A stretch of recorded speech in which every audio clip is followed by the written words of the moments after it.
Excellency Ferdinand R. Marcos Jr.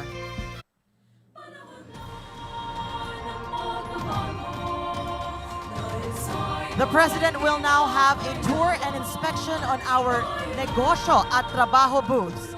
He is joined by Department of Trade and Industry Secretary Maria Cristina Roque, Pasay City Mayor Imelda Calixto Rubiano, Go Negosyo founder and ASEAN Business Advisory Council Philippine Chair, no other than Mr. Joey Concepcion, SM Supermalls Executive Vice President, Mr. Joaquin L. San Agustin. The Negosyo at Trabaho booths include the following. We have with us Kettle Corn, Globe Business, Gcash, Cebuana Lulier, Philippine Chamber of Commerce and Industry, Association of Filipino Franchisers Incorporated, Philippine Retailers Association, People Management Association of the Philippines, Philippine Association of Legitimate Service Contractors, Philippine Franchise Association, PLDT Enterprise, Maya, CDO Foodsphere, Mr. Donut, Minute Burger, iFern, Kim's Diary, The French Baker, The Table Group, Wendy's, North Park Noodle House Incorporated, Hotel Sogo, CMG Retail Incorporated.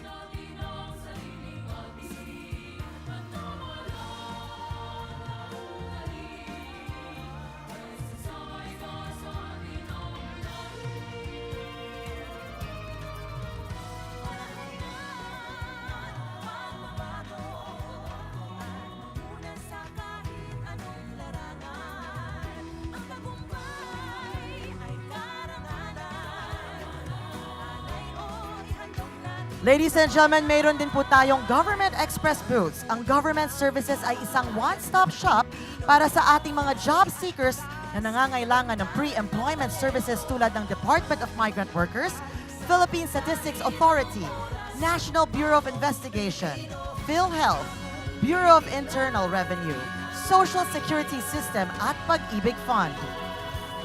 Ang DMW naman ay may libo-libong overseas positions kabilang ang healthcare, manufacturing at skilled trades sa buong Asia, Europe, and Middle East. PSA, of course, for essential documents such as birth certificate and marriage certificate. NBI for NBI clearance certification. PhilHealth for membership instant registration. Membership updates, ID issuance, and orientations on benefits. NBIR for TIN issuance. Ang SSS naman ay para sa membership registration. At ang Pag-ibig ay nag-aalok ng online membership registration, MP2 savings at Pag-ibig loyalty card.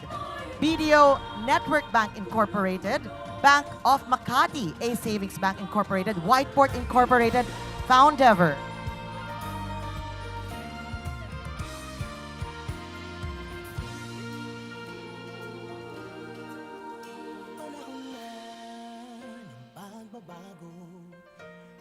Sa ito ay kinakailangan tayo na magtulong-tulong na rin ang mahal natin. Once again, ladies and gentlemen, the President of the Republic of the Philippines, His Excellency Ferdinand R. Marcos Jr.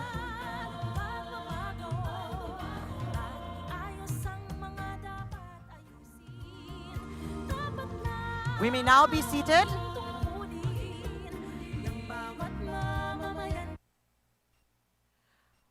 Once again, good morning to everyone. We are gathered here today for the launch of Trabaho at Negosyo, a movement that brings together trabaho at entrepreneurship, not as a backup plan, but as a powerhouse for a high-value job creation.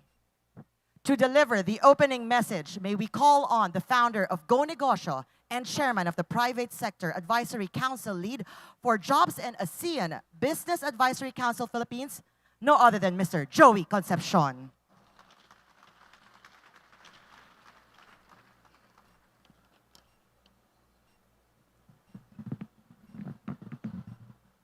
Good morning. First of all, I'd like to greet our President, BBM Marcos. Mr. President, thank you for coming today. This is a very special event that we're putting up. And I know you've been very passionate in trying to generate more jobs for our countrymen.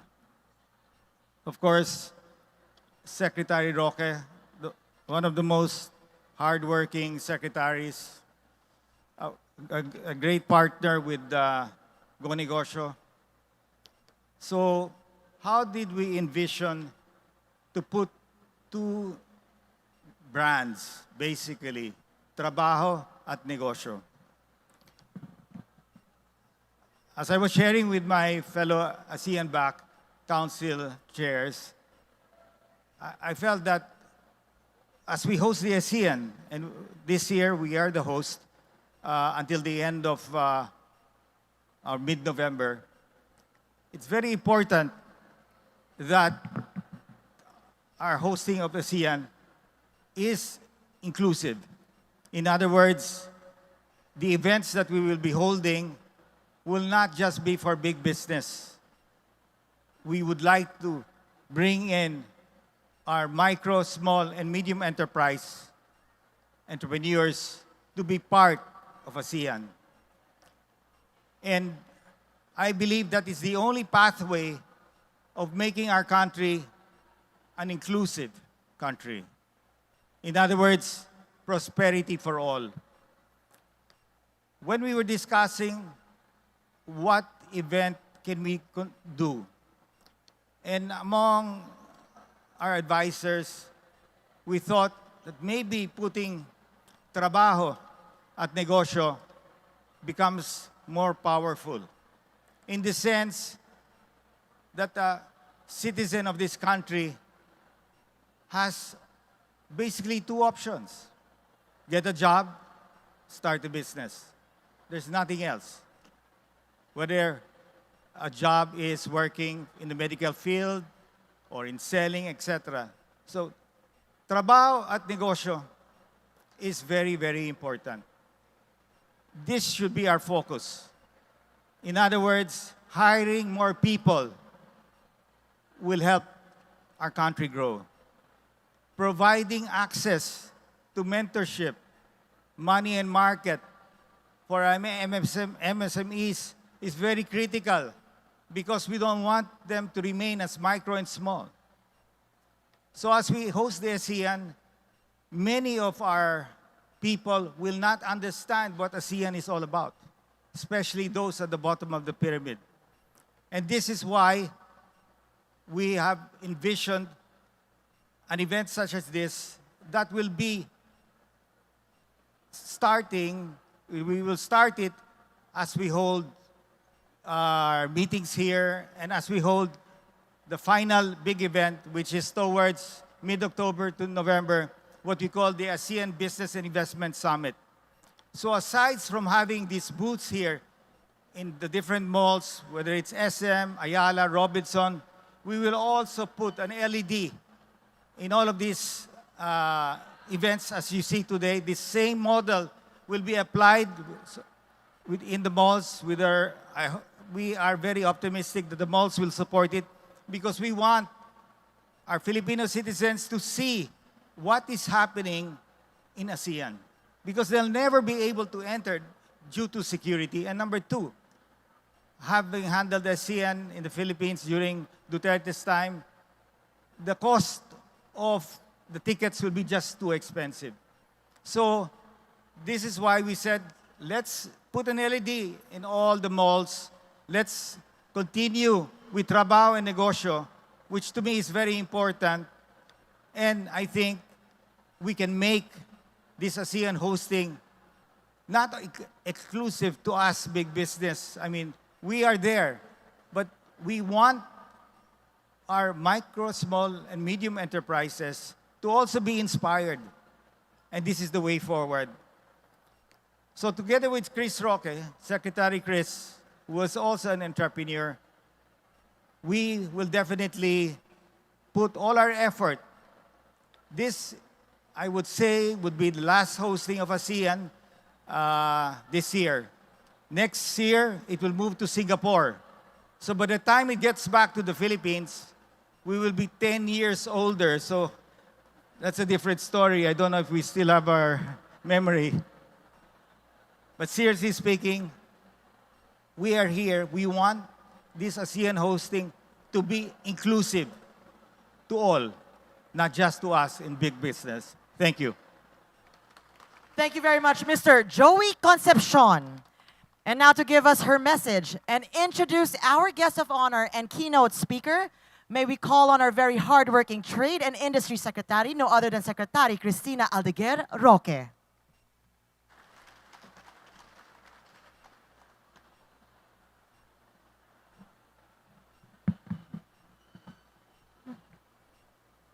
His Excellency, President Ferdinand R. Marcos Jr., Negosyo founder and Private Sector Advisory Council Lead for Jobs, Mr. Joey Concepcion, Honorable Mayor Emmy Calixto, our partners from the government and private sector, our entrepreneurs, job seekers, and all our distinguished guests, good morning to everyone.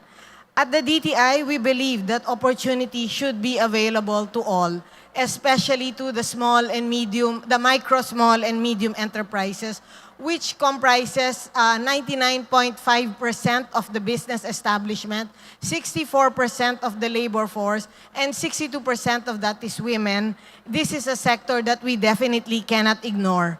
We level up the MSMEs, and we grow actually the country. Napaka-importante po ang MSMEs. In each and every region, we have a lot of MSMEs that we need to actually assist. And the DTI is here to assist them as best as we can. Let us not forget na marami sa malalaking negosyo ngayon ay naging MSMEs din. Actually, SM is one of them also. We are here to assist you as best and as aggressive as we can.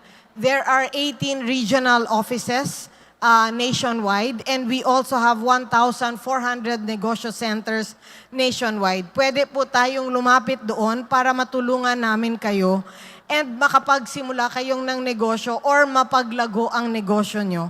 We have so much to offer, but you must take advantage of this. The regional offices and the negosyo centers hold the opportunities for each and every one of you. This actually starts from market access all the way sa pautang. Meron pa po kami para sa inyo. But you must take advantage of this. There's so much we can offer. You can actually join our free trade shows nationwide. We also have trade shows globally. So, ang dami ng lumago, ang dami na ring negosyo ang nag-level up dahil sa pagsali sa trade shows. The trade shows have gained 207% in terms of sales, and our export is also up by 15%, the highest ever from the beginning of time. And this shows that the Philippine products are really ready for the global market. So again, this is all under the Marcos administration. So let's continue to support the different businesses para lumago po sila. We have also seen opportunities in the agriculture sector, and we must take advantage of this. When the businesses levels up, even the MSMEs level up, there are jobs that it provides. So kailangan po natin magtulong-tulong. We definitely cannot do this alone.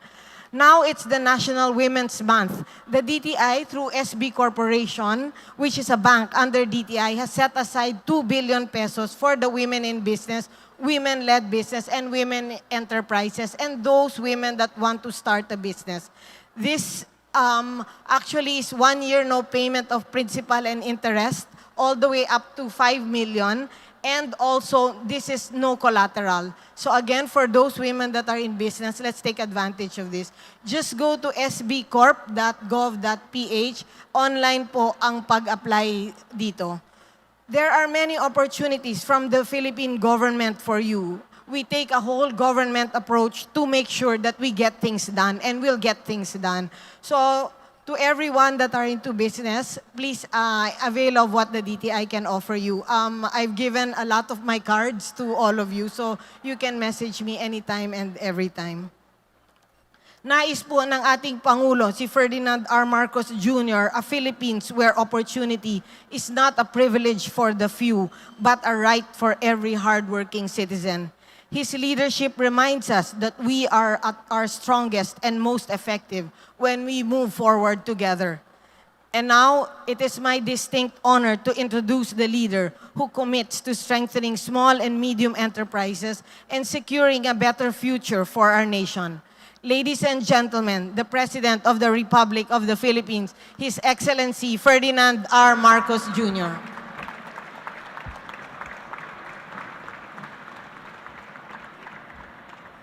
Thank you, Trade and Industry Secretary, Secretary Chris Roque, who I was listening to Joey when he introduced her to say that she is one of the hardest working cabinet secretaries.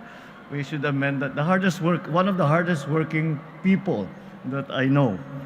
And also Go Negosyo founder, Joey Concepcion, another one of the hardest working people that I've ever met. And he is such an inspiration. Dahil kami sa trabahong ito, matagal na rin namin ginagawa ito na pinopromote natin mga MSMEs. But Joey has been doing this for decades. And it is clearly a labor of love for him. And we should be very grateful to have champions for MSMEs like Joey.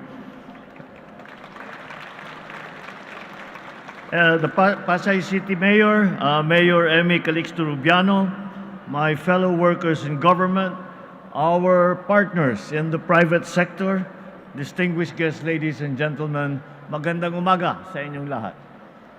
Masaya akong na makasama kayo ngayong araw upang ilunsad ang trabaho at negosyo. Marami sa mga kababayan natin na nagsimula sa maliit na pangarap, isang food cart sa kanto, isang pwesto sa basar, isang online store na pinapatakbo na nagsimula lamang sa kanilang mga bahay. Ngunit hindi madali ang pagsimula at pagpapalago ng isang negosyo. Maraming MSME ang nahaharap sa iba't ibang hamon, kakulangan ng puhunan, limitadong access sa mamimili, access to market, mabilis na pagbabago ng ekonomiya at ng teknolohiya. Kasabay nito, marami ring mga kababayan natin ang nahihirapang makahanap ng trabaho, lalo na yung mga tumutugma sa kanilang kakayahan at ang kanilang pinag-aralan. Kaya narito tayo ngayon upang magbigay sa MSMEs at mga kababayang naghahanap ng trabaho ng inspirasyon, suporta at pagkakataon. Today, we live in a very uncertain world. What many of us have studied and developed a decade or even just a couple of years ago are sometimes we find no longer relevant. Industries are being reshaped by digital technology and artificial intelligence or AI. Traditional jobs are transforming.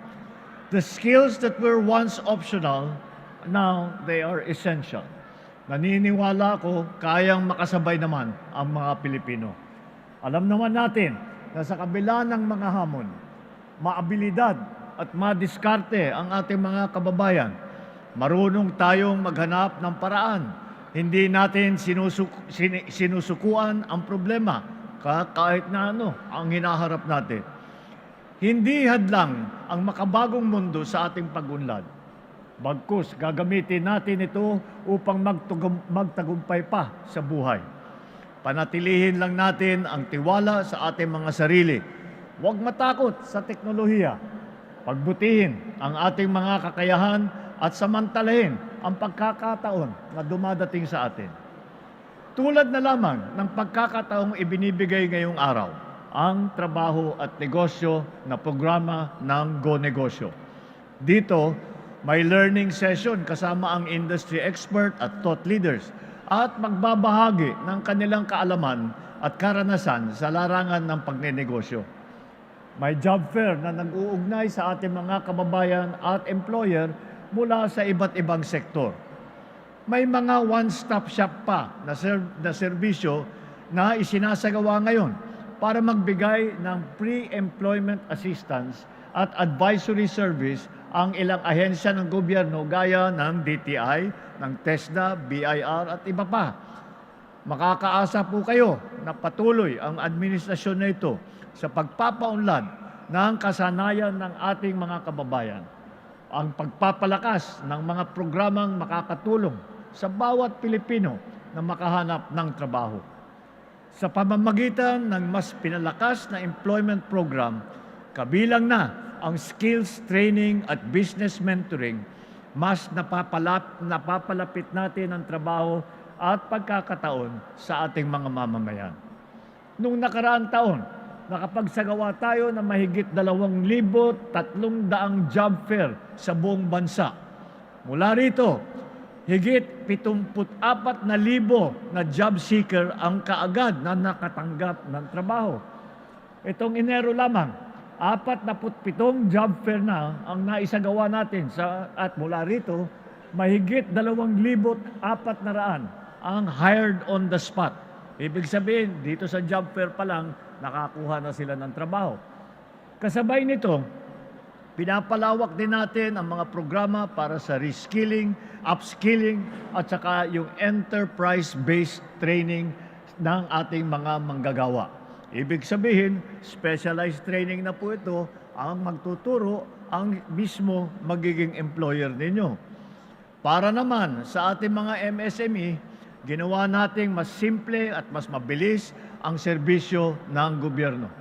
Sinisikap din natin na palawakin ang akses sa puhunan at patibayin ang mga programang tumutulong sa paglago ng kabuhayan. Yung pong binanggit ni Secretary Roque tungkol sa pagtulong sa pautang, patulong sa pag-job matching.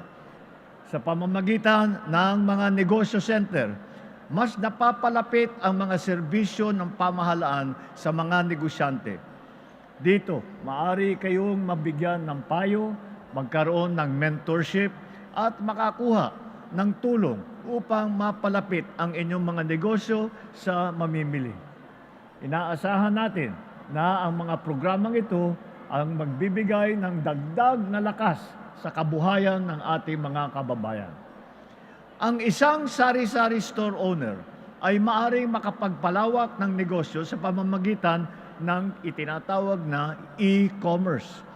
Ang isang bagong graduate mula sa probinsya ay hindi na kailangan pang lumuwas sa Maynila upang magtrabaho, basta't may sapat na kasanayan at internet.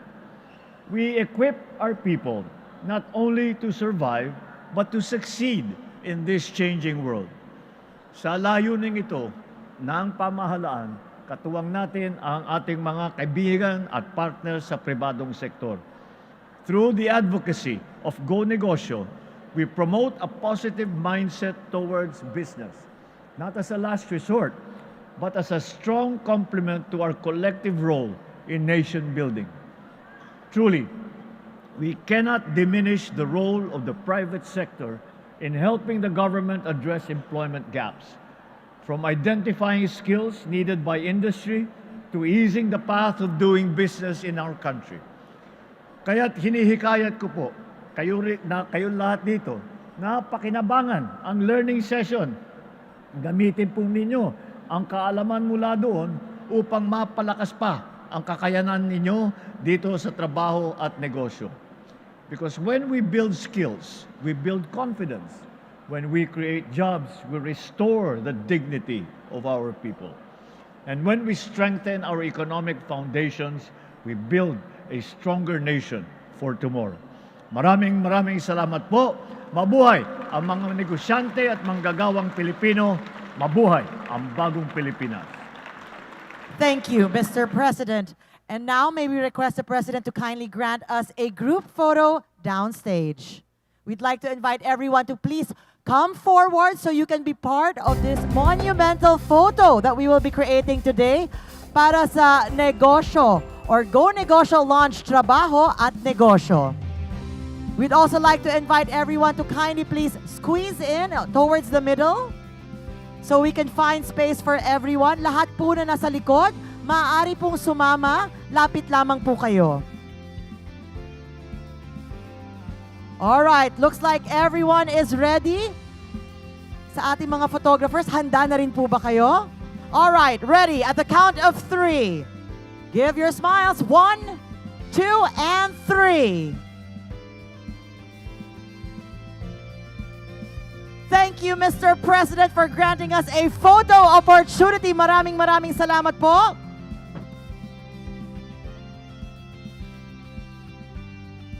That concludes our program for today. Thank you, Mr. President, for gracing the launch of Trabaho at Negosyo. Once again, ladies and gentlemen, the President of the Republic of the Philippines, His Excellency Ferdinand R. Marcos Jr. Let's all give him a big round of applause, please.